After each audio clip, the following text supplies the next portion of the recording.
Good evening बच्चों, कैसे हैं आप लोग? उम्मीद करते हैं सब बढ़िया होंगे। चलिए, आज जो हम बताने जा रहे हैं आपको कैपेसिटर के लेक्चर नंबर 3 में, ये हो गया 4 हो गए, है ना। नेक्स्ट लेक्चर में हम जो आज बात करने जा रहे हैं वो है 4 में, लेक्चर नंबर 4 में जो हम पढ़ने जा रहे हैं कैपेसिटर के रिप्रेजेंटेशन कैसे करते हैं, how to represent the capacitor.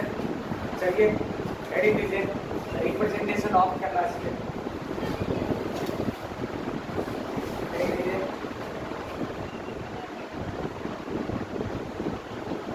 Representation of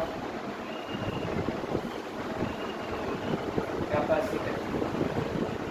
capacitor को हम रिप्रेजेंट कैसे करते हैं, representation of capacitor, how to represent the capacitor. देखिए जी, कैपेसिटर जो है, कैपेसिटर का ही दूसरा नाम होता है कंडेंसर। क्या कहते हैं उसको? कंडेंसर। कैपेसिटर और कंडेंसर जो होता है, it consist of to plates, दो प्लेट्स होते हैं उसमें, और having the equal and opposite charges. Equal and opposite charges होंगे, दोनों में इक्वल एंड अपोजिट चार्जेस होंगे, और दोनों क्या होगा, कुछ डिस्टेंस पे सेपरेट रहेगा, कुछ डिस्टेंस पे सेपरेट रहेगा, और प्लेट के कुछ स्पेसिफिक एरिया होंगे उसके। ठीक है, तो क्या होता है ये कैपेसिटर और कंडेंसर। ये जी, एक कैपेसिटर और कंडेंसर कंसिस्ट ऑफ कैपेसिटर और condenser consist of two conducting plates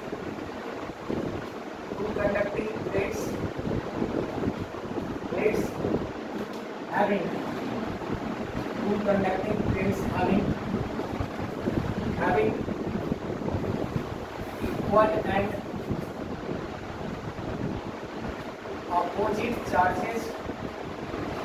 equal and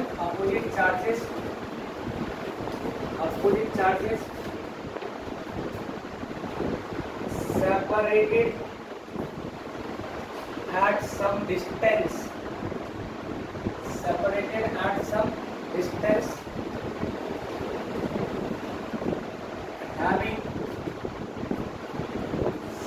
surface area of plate E। Okay, देखिए यहाँ पर जो कैपेसिटर होता है वो किसमें क्या क्या कंसिस्ट रहता है, इसमें दो प्लेट रहता है।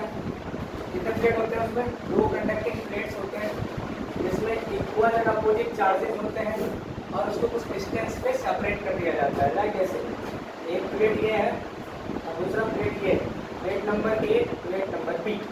और देखिए प्लेट पे जो चार्ज है, इस पर क्यू है चार्ज है, और इस पर कितना चार्ज है? भी चार्ज है। इसका भी कुछ एरिया होगा और इसका भी कुछ एरिया होगा। ओके, और दोनों प्लेट को कितना डिस्टेंस पे दी? डी डिस्टेंस पे हमने सेपरेट कर दिया। ओवरऑल ये क्या बन गया हमारा? कैपेसिटर। ठीक है, ध्यान रखिएगा। तो इक्वल और क्या होता है उसमें? अपोजिट चार्जेस होता है जनरली, इसलिए हम इसमें प्लस ए लिख देते हैं, इसमें माइनस बी लिख देते हैं। इसी चीज़ को हम ऐसे भी लिख सकते हैं। देखिए, ये एक प्लेट हो गया और ये दूसरा प्लेट है, आई बात समझ में? इसको हम लोग कहते हैं कैपेसिटर। ठीक है, रेडी होना है तो +2 और इस पर क्या आ जाएगा? -2। अभी दोनों के बीच का कुछ ना कुछ सेपरेशन है या नहीं है? ठीक है, और इस प्लेट का कुछ ना कुछ एरिया पे होगा, इसको हम लोग क्या कहते हैं? कैपेसिटर। इसको क्या कहते हैं हम लोग? कैपेसिटर कहते हैं। इसलिए लिखा है रिप्रेजेंटेशन ऑफ कैपेसिटर। कैपेसिटर को हम ऐसे ही रिप्रेजेंट करते हैं, आई बात समझ में? अब कैपेसिटर है तो उसका कुछ ना कुछ कैपेसिटेंस होगा, तो C बराबर क्या होता है? Q/V होता है। C बराबर क्या होता है? अगर एक ही प्लेट होता तो क्या हो जाता है? Q/V होता है ना, कंडक्टर का एक ही प्लेट के लिए। लेकिन अगर दो प्लेट है यहाँ पे तो क्या फॉर्मूला हो जाएगा? या तो QA/, हो जाएगा VA माइनस VB बराबर हो जाएगा QB/VB माइनस VA। चलेगा नहीं चलेगा? C बराबर क्या हो जाएगा? Q/V that is equal to QA/VA minus VB equal to QB/VB minus VB। Any doubt आपको? ये आ गया आपका कैपेसिटेंस का फॉर्मूला। क्या आ गया? कैपेसिटेंस का फॉर्मूला आ गया। जब भी कभी आपको किसी भी कंडक्टर का कैपेसिटेंस निकालना है, कैपेसिटर का कैपेसिटेंस निकालना है, तो क्यू बाई क्या करना पड़ेगा, higher potential minus lower potential करने पड़ेंगे, Q B by higher potential minus lower potential. Understand. यहाँ पे देखो ना सर, अभी यहाँ पे क्यू ए है, यानी कि Q A by B A minus B B हो गया। यहाँ पे B B minus B A क्यों हुआ, क्योंकि ये माइनस क्यू बी है। क्या है, माइनस क्यू बी है। तो माइनस जब मल्टीप्लाई हो जाएगा तो क्या हो जाएगा, B A minus B B हो जाएगा। नहीं होगा क्या, ये कॉन्सेप्ट है। कोई डाउट करने वाले ये होनी चाहिए, साफ कीजिए इसको। ओके गाइस, ये हमने देख लिया कि कैपेसिटर को हम रिप्रेजेंट कैसे करते हैं। तो हमने देखा कि दो प्लेट है, एक प्लेट ये है, दूसरा प्लेट ये है, थोड़ा सा कर्व शेप में था। उस प्लेट को हमने अगर उस डिस्टेंस पे सेपरेट कर लेते हैं, आप घर में भी कैपेसिटर बना सकते हो। जैसे दो प्लेट ले लो, दो मेटल का प्लेट सेम साइज का, एरिया मस्ट भी सेम, दोनों साइज सेम होना चाहिए। और एक पे पॉजिटिव वायर जोड़ दो, इस पर एक नेगेटिव वायर जोड़ दो, बीच में कुछ डिस्टेंस में सेपरेट कर दो कैपेसिटर को। क्या बन गया, कैपेसिटर बन गया। आई बात समझ में, ध्यान रखिए। अब उसके शेप के आधार पे कैपेसिटर का क्या होता है, शेप और साइज होता है। क्योंकि कंडक्टर का शेप होता है, कंडक्टर शेप पे डिपेंड करता है। तो अलग अलग शेप के आधार पे कैपेसिटर तीन टाइप के होते हैं। एक होते हैं पैरेलल प्लेट कैपेसिटर, दूसरा होता है स्फेरिकल कैपेसिटर, एंड तीसरा होता है सिलिंड्रिकल कैपेसिटर। ठीक है, on the basis of shape and size, on the basis of shape and size the capacitors having the three types. One is the parallel plate capacitor, second is the spherical capacitor, and third one is the cylindrical capacitor. आई बात समझ में। देखिए जी, on the basis of size, on the basis of size, on the basis of size, capacitors having, on the basis of size, या फिर लिख सकते हो shape, on the basis of size या शेप लिख दो बच्चों, शेप लिख रहे हैं। On the basis of shape capacitors having three types, capacitors having three types. Shape के आधार पर कितना होता है, तीन टाइप होते हैं। पहला फर्स्ट, ठीक है, parallel plate capacitor, parallel plate capacitor. Second one is the spherical capacitor, spherical capacitor, and third one is the cylindrical capacitor. ठीक है, parallel plate capacitor, spherical capacitor and cylindrical capacitor. ठीक है, देखिए parallel plate capacitor, spherical capacitor and cylindrical capacitor. Okay, चलिए ना देखिए जी, सारे capacitor का जो कैपेसिटेंस होता है वो कुछ फैक्टर्स पे डिपेंड करता है। क्या क्या फैक्टर है, देखिए जी, factor affecting, factor affecting capacitance, factor affecting capacitance of capacitor, factor affecting capacitance of capacitor। ऐसा कौन कौन सा फैक्टर है जो कैपेसिटेंस को पे असर करता है, फर्क पड़ता है। तो सबसे पहला क्या है, पहला फैक्टर क्या है, कैपेसिटेंस जो है डिपेंड करता है किस पे जी, एरिया पे। ठीक है, देखिए capacitance, capacitance of capacitor, capacitance of capacitor depends on पहला area of plates, प्लेट्स के एरिया पर डिपेंड करता है। ठीक है ना, दूसरा किस पर डिपेंड करता है, डिस्टेंस बिटवीन या gap between the plate, distance या फिर इसका दूसरा नाम है gap between the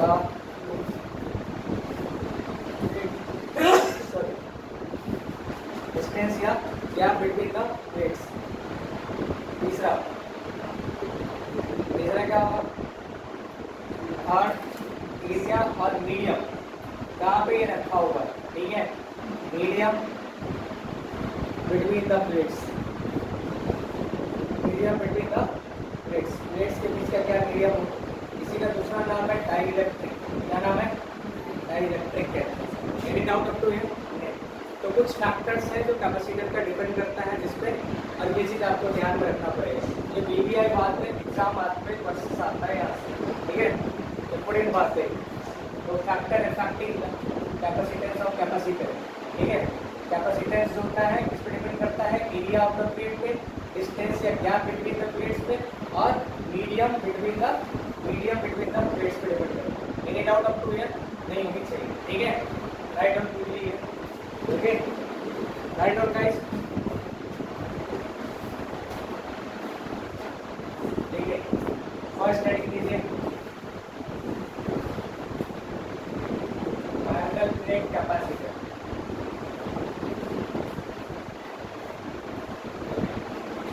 parallel plate capacitor, parallel plate capacitor. अब ये पैरेलल प्लेट कैपेसिटर क्या होता है? जब दो कंडक्टिंग प्लेट्स जो है अगर सामने सामने पैरेलली अगर क्या होता है जी, एडजस्ट रहता है, कनेक्टेड रहता है, उसको क्या कहते हैं हम लोग? Parallel plate capacitor. जब दो कंडक्टिंग प्लेट क्या होगा? पैरेलली कनेक्टेड होगा किसी बैटरी के थ्रू या कैसे भी, तो क्या होगा जी, उसको क्या कहते हैं? पैरेलल प्लेट कैपेसिटर कहते हैं, ठीक है जी। When conducting plates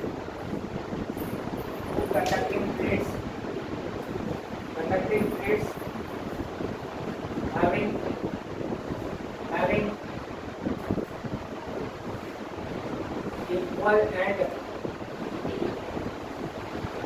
equal and opposite charges,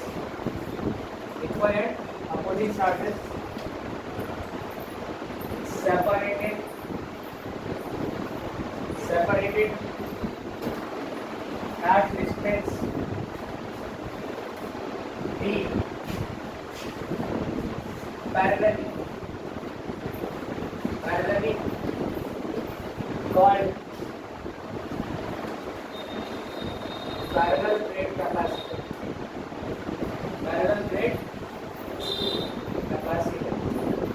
देखिए इसमें जब दो कंडक्टिंग प्लेट हो, इक्वल और अपोजिट चार्जेस होता है और डी डिस्टेंस को इसको सेपरेट कर देते हैं पैरेलली, ठीक है। उसको हम क्या कहते हैं जी? पैरेलल प्लेट कैपेसिटर कहते हैं, ठीक है। जैसे दो प्लेट है, अभी दोनों प्लेट को हमने क्या कर दिया? पैरेलली कनेक्ट कर दिया हमने। जिसमें एक पे है प्लस क्यू चार्ज, दूसरा पे क्या है? Minus Q charge. दोनों के बीच की डिस्टेंस कितना है? डी है। और इसके कुछ एरिया ये होंगे, इसके कुछ एरिया ये होंगे। इसी को हम लोग क्या कहते हैं जी? पैरेलल प्लेट कैपेसिटर कहते हैं। क्या कहते हैं इसको? पैरेलल प्लेट कैपेसिटर कहते हैं। Any doubt to here? नहीं होना चाहिए। जब दो कंडक्टिंग प्लेट बोल इक्वल और अपोजिट चार्जेस हैं और सेपरेट कर दिया हमने डिस्टेंस डी पे, पैरेलल है, मैंने दी पैरेलली, उसको हम लोग क्या कहते हैं? पैरेलल प्लेट कैपेसिटर कहते हैं। Any doubt to here? नहीं होना चाहिए। पैरेलल प्लेट कैपेसिटर कहते हैं।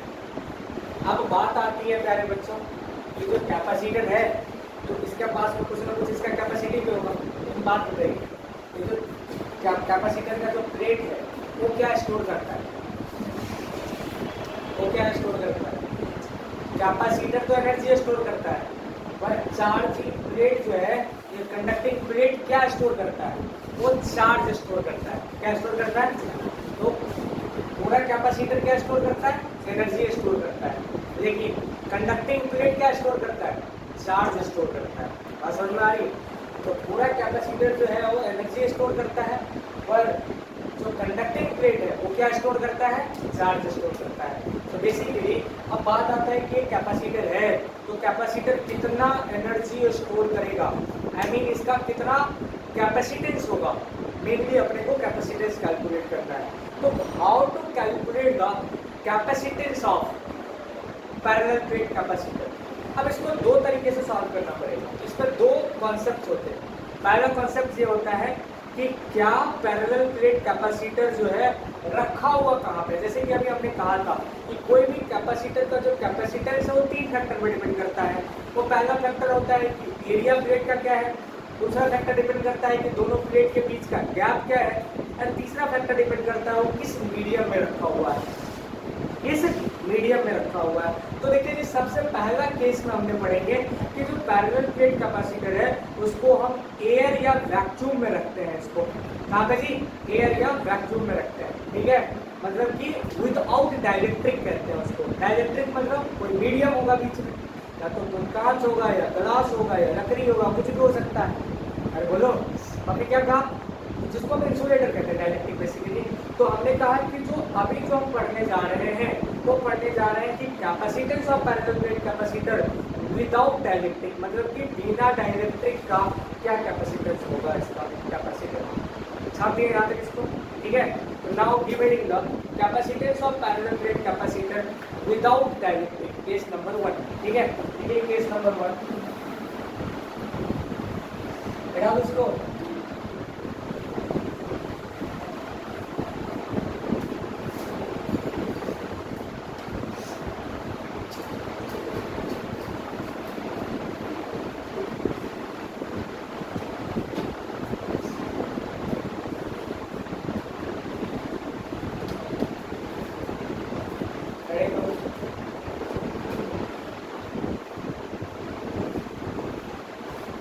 Capacitance of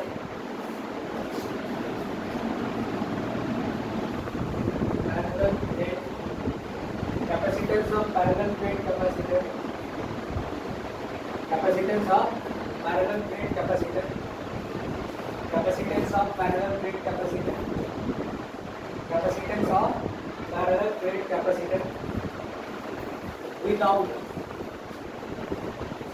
dielectric, without dielectric. कैसे कैलकुलेट करेंगे किसी भी पैरेलल प्लेट कैपेसिटर का बिना डाइलेक्ट्रिक में, विदाउट डाइलेक्ट्रिक, ठीक है। हाउ टू कैलकुलेट दिस, ध्यान से सुनिएगा। We have two conducting plates like this. थोड़ा सा फिगर बड़ा सा बनाता हूँ जो आप समझिएगा ध्यान से। एक पे चार्ज होगा +2 और दूसरा पे चार्ज क्या होगा -2।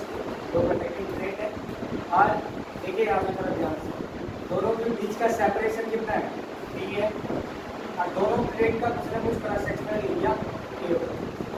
चलेगा नहीं चलेगा, ध्यान से सुनिए। हम क्या जानते हैं, एज वी नो दैट, जैसा कि आप जानते हैं, क्या जानते हैं पहले कुछ कि c बराबर क्या होता है 2/va माइनस b, पढ़े है ना, 2/va माइनस b भी होता है कोई एक प्लेट का, अब इक्वेशन नंबर ये 1 हो गया। How to calculate the VA minus B, how to calculate the VA minus B। Now calculate VA minus VA minus B calculate करना है। हम जानते हैं प्यारे बच्चों, as we know that delta V बराबर क्या होता है -E/d होता है, याद है जी, होता है ये हो गया। डेल्टा V बराबर क्या होता है -E/d होता है, यानी कि final potential minus initial potential बराबर इलेक्ट्रिक फील्ड इनटू क्या होता है इसका डिस्टेंस, पता है ना। अगर हमको चाहिए क्या VA माइनस B चाहिए ना, हाउ टू कैलकुलेट दिस, ये हो जाएगा VA माइनस B, दिख रहा है ना वीडियो में, VA माइनस B बराबर हो जाएगा, ये हो जाएगा E/3 के बराबर। अरे वाह, this is equation number 2। Equation number क्या आ गया 2 आ गया। अब देखिए अब आ गया अपने पास इक्वेशन नंबर 2 में E/d है। How to calculate the electric field between the plate. So अब जो करना पड़ेगा, now calculate electric field between plates. Plate के बीच में इलेक्ट्रिक फील्ड कैलकुलेट करना है। इस पॉइंट पे मालूम कि इलेक्ट्रिक फील्ड कैलकुलेट करना है। जिस भी पॉइंट पे इलेक्ट्रिक फील्ड कैलकुलेट करना होगा सबसे पहला काम क्या करते हैं, +1 को आप चार्ज कंसीडर करते हैं ना। अब बताइए, ये प्लस क्यू के वजह से इलेक्ट्रिक फील्ड का डायरेक्शन किधर होगा, इधर की तरफ होगा, और ये माइनस क्यू के वजह से इधर ही होगा, क्योंकि माइनस क्यू अट्रैक्ट करेगा इसको, यानी कि ये हो गया सीट नंबर 1 और ये हो गया सीट नंबर 2, यानी कि E1 और ये क्या हो गया E2 हो गया, यानी कि नेट इलेक्ट्रिक फील्ड जो पॉइंट P पे आ गया वो किसके बराबर आ गया, E1 प्लस E2 के बराबर आ गया, नहीं आएगा E1 प्लस E2 के बराबर आ गया, क्या आ गया E1 प्लस, तो E1 की वजह से कितना आ जाएगा इलेक्ट्रिक फील्ड, कितना आ जाएगा, कितना आ जाएगा E1 की वजह से, जो कि E1 प्लस E2 है, तो E1 भाई सीट के वजह से इलेक्ट्रिक फील्ड कितना होता है, कितना होता है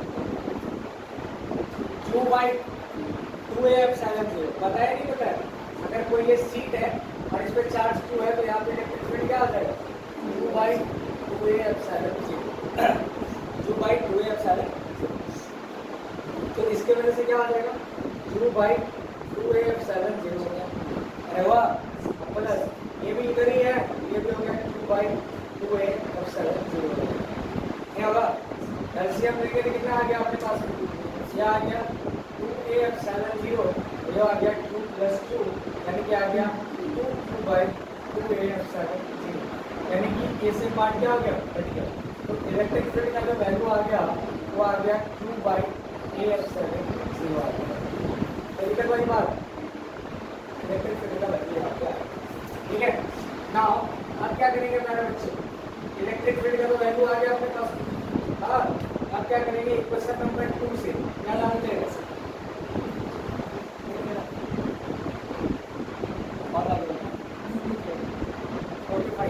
यहाँ पे ठीक है तो ओके फाइन, ठीक है यहाँ तक छापिए, इसके बाद हम बात करते हैं, छापिए इसको, तो देखिए सुनिए एक मिनट क्या किया हमने, हम जानते हैं कि कैपेसिटेंस क्या होता है Q by VA minus VB होता है, यहाँ पे कैलकुलेट करना पड़ेगा VA माइनस VB, हम जानते हैं रिलेशन पढ़े थे इलेक्ट्रिक फील्ड के अंदर चेंज इन पोटेंशियल, यानी कि पोटेंशियल डिफरेंस बराबर क्या होता है माइनस VD होता है, ओके, यानी कि VB माइनस VA बराबर होता है माइनस E इंटू D, यानी कि VA माइनस VB कितना हो जाएगा E टाइम्स D हो जाएगा। अब E कैसे कैलकुलेट करेंगे, तो भाई जब दो चार्ज सीट है यहाँ पे उसके बीच में कुछ ना कुछ इलेक्ट्रिक फील्ड भी होगा, कितना होगा, इसके वजह से यहाँ पे ये रिपेल करेगा और ये अट्रैक्ट करेगा, तो दोनों का डायरेक्शन सेम हो गया, तो E1 प्लस E2, और सीट के वजह से हमने पढ़ा था Q बाई 2A एप्सिलॉन 0 होता है इलेक्ट्रिक फील्ड, पढ़े थे, तो याद कीजिए जी हमने सीट के वजह से इलेक्ट्रिक फील्ड पढ़ा था Q बाई 2A एप्सिलॉन 0 और Q बाई 2A एप्सिलॉन 0, दोनों का एलसीएम नहीं है तो हमारे इलेक्ट्रिक फील्ड का वैल्यू ये आ गया। अब हम पुट कर देंगे इक्वेशन नंबर 2 में और 1 में सब्स्टिट्यूट करेंगे तो आंसर आ जाएगा, पहले यहाँ तक कीजिए फिर हम लिखते हैं उसको, ठीक है। तो गाइस अभी जो हमारे पास में इलेक्ट्रिक फील्ड आया है उसमें आया है Q by G epsilon 0, Q by G epsilon आया ना, क्वेश्चन नंबर 2 से हमने पढ़ा था EA माइनस VB बराबर क्या आ जाएगा E इंटू D हो जाएगा, यानी कि Q इंटू D डिवाइडेड में क्या हो गया A इंटू एप्सिलॉन, है कि नहीं, हो गया। नाउ इसको पुट कर दो, पुट इन क्वेश्चन नंबर 1, क्या था फॉर्मूला, C बराबर क्या था जी Q बाई VA माइनस क्या था Q बाई, अब VA माइनस VB कितना आ गया Q into D by A epsilon 0, ये आ गया, क्या करेंगे इसको, क्या करेंगे, आ गया अपने पास Q बाई, यहाँ से देखो Q से Q क्या हो गया कट गया, ये आ गया 1 by D by A epsilon 0, यानी कि ये ऊपर चल जाएगा, ये आ गया एप्सिलॉन 0 A बाई D आ गया, ये आएगा, यानी कि अपने पास में कैपेसिटेंस का फार्मूला है, क्या फार्मूला आ गया एप्सिलॉन 0 A बाई D आ गया, ये आएगा, तो बोलो ये कॉन्सेप्ट ये फार्मूला आ गया जो आपको याद रखना है, इसी तरह रिमेंबर है कि नहीं, रिमेंबर कीजिए। देखिए यहाँ से जो पैरेलल प्लेट कैपेसिटर का जो कैपेसिटेंस आया है वो किस पे डिपेंड करता है, वो एरिया पे डिपेंड करता है, हाँ, और किस पे डिपेंड करता है, वो इनवर्सली प्रोपोर्शनल टू D पे डिपेंड है ना जी। अगर मान लो एरिया का वैल्यू बढ़ेगा तो कैपेसिटेंस का वैल्यू क्या हो जाएगा, बढ़ जाएगा, जितना चौड़ा प्लेट लीजिएगा उतना ज़्यादा कैपेसिटेंस ज़्यादा होगा।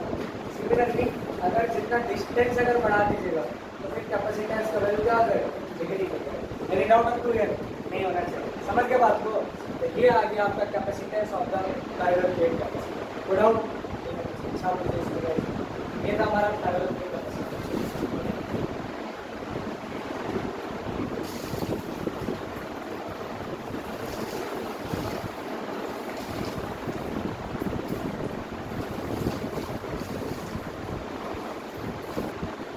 क्वेश्चन है, कह रहा है एक पैरेलल प्लेट कैपेसिटर है जिसका कैपेसिटर 20 माइक्रोफैराड दिया हुआ है, ठीक है, और कह रहा है कि इसका जो एरिया है वो 10 मीटर स्क्वायर है प्लेट का।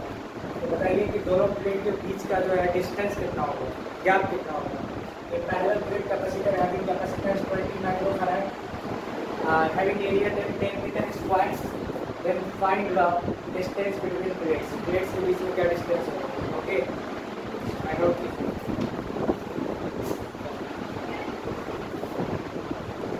देखिए कह रहा है गाइस, दो पैरेलल प्लेट है, इसके बीच का डिस्टेंस डी है, एरिया का वैल्यू दे रखा है 10 मीटर स्क्वायर है, और इसका जो कैपेसिटेंस है वो गिवन है कितना है,